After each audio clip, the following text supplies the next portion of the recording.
Hi kids, welcome back from Intermission.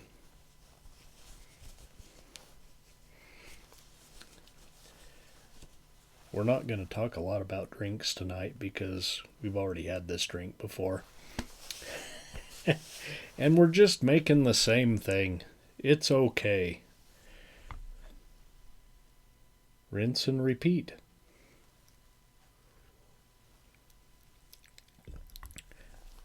Our second feature tonight.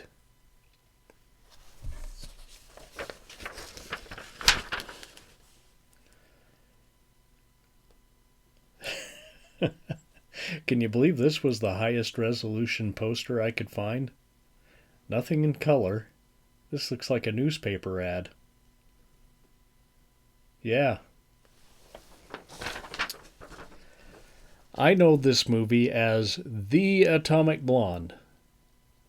Not Atomic Blonde from like last year or the year before. The Atomic Blonde. a.k.a. Run for the Hills. Run for a cave. Be sure you take a beautiful doll. Should she be inflatable? Sonny Tufts and Barbara Payton with John Harmon, Byron Folger, Vicky Roth, Richard Benedict, Side Slate. Is that a name? Paul Maxey. Okay.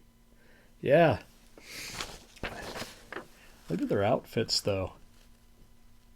Looking swell for summer.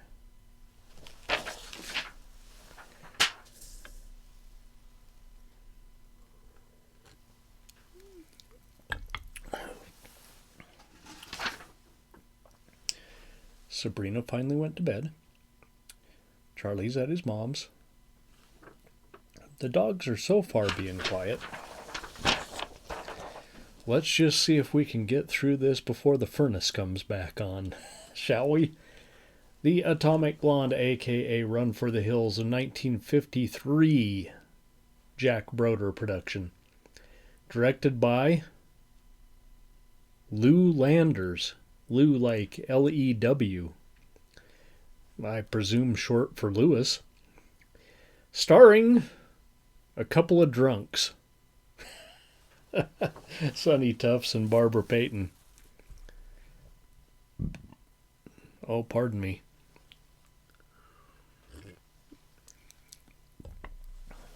I'll be drunk by the time this is edited. Okay. I think Sonny may have been drunk during filming. Nothing else could explain Charlie Johnson's facial expressions throughout. Charlie Johnson being the character he's playing. Johnson is an insurance actuary who has become neurotically obsessed with the H-bomb. Kind of seems to me like all of Hollywood, at least, was obsessed with the H-bomb back in the 1953. Were you? Wait.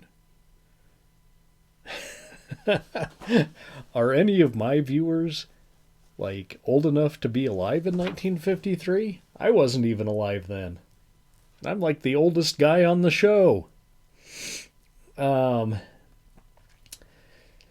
He's so obsessed that he takes out his life savings and he buys a cave. Not really a cave, but an abandoned gold mine.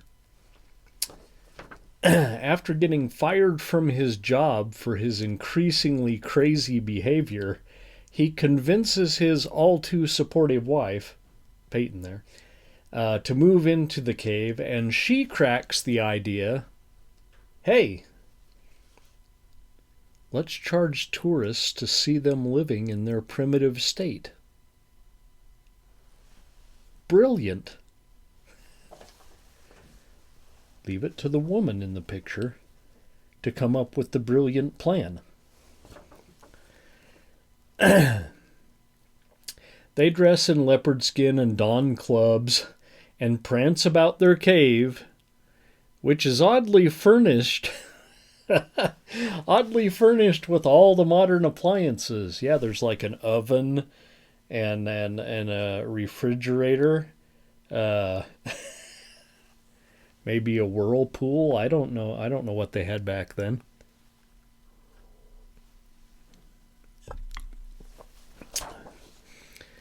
Maytag? Was it a Maytag? That repairman guy, like sitting around outside the cave, like waiting for it to break down? Y'all kids are too young to remember that. When the former owner of the mine sees that they're turning a profit off the place, well, he wants it back.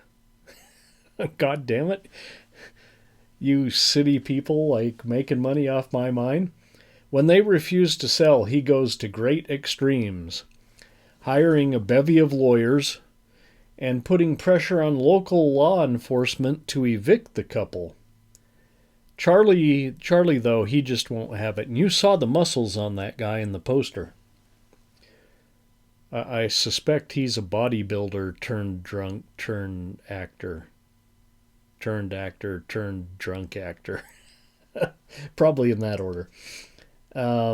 Nothing is going to change his mind. Except maybe a little earthquake. Okay. I know I kind of gave it away there. But you're not going to watch this. Let's face it. This is the most inexplicable movie I've ever seen. Wrought with ridiculous ideas and improbable reactions to even more improbable situations. I'm surprised I said that on the first take. It makes Ed Wood look like Orson Welles. Now note. Wade Williams, the same producer who brought a lot of Ed Wood to the screen in the early days. Yeah, he bought this too. The story is nuts. The acting is terrible, especially Tuff's drunken glee.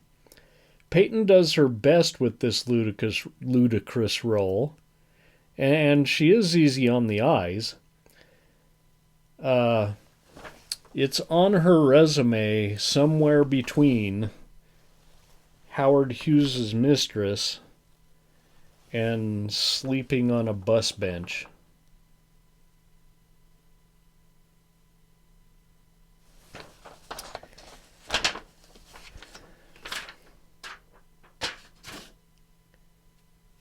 This is one crazy flick.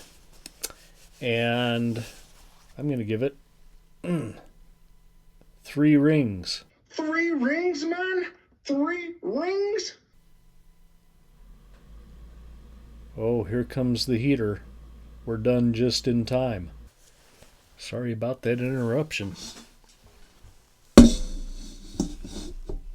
pick a movie for next time. Which I'm pretty sure is next week.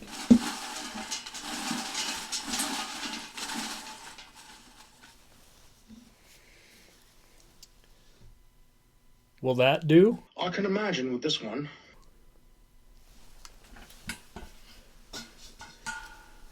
Thank you.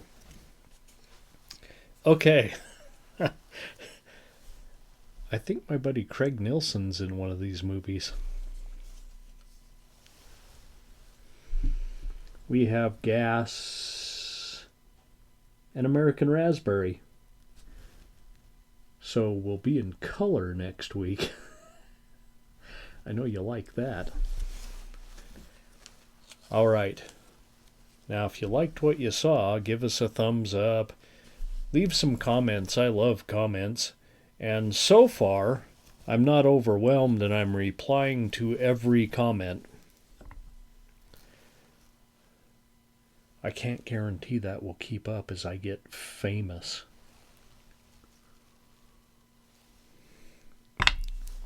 But so far.